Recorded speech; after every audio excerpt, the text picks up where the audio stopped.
我们继续回顾2019年探访宝岛客户的视频。今天的主人翁 Michael 在新北市經營美容行業，如今已成功取得台灣身份。我們一起聽聽他關於經營的寶貴經驗。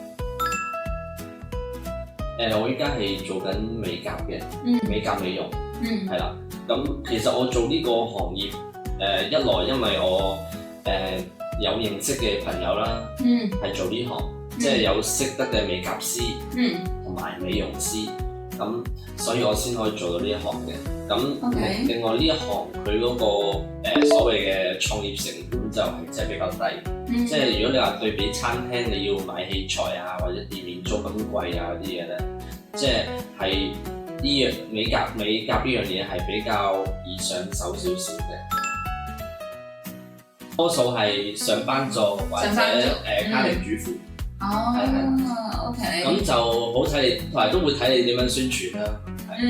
好似我哋呢行咧，就係喺網上平台，即係 Facebook 啊、IG 啊咁樣。台灣人佢哋大部分嘢都係用 Line 嚟到解決㗎嘛，係啦。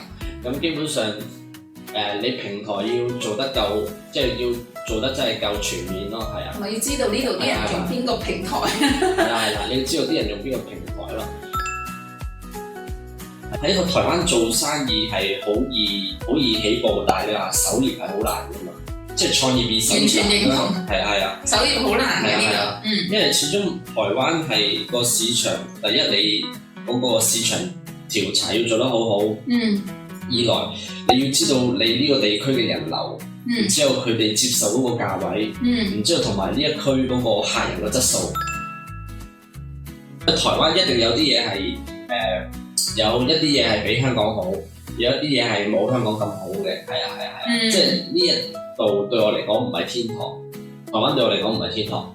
咁但係我覺得喺度住得開心，係咯，即係對我嚟講呢度係平淡咯。平淡係啦，我覺得係你中意個平淡嘅生活嚟講，台灣係個唔錯嘅地方啦。今日個 agent 係可以俾到你唔錯嘅意見，係同你講翻少少貼地啲嘅資訊。咁就教你唔好點樣做生意，即係會損失太大嘅。咁我覺得就已經係算係一間好嘅公司咯，係啦。多謝你對我哋嘅肯定。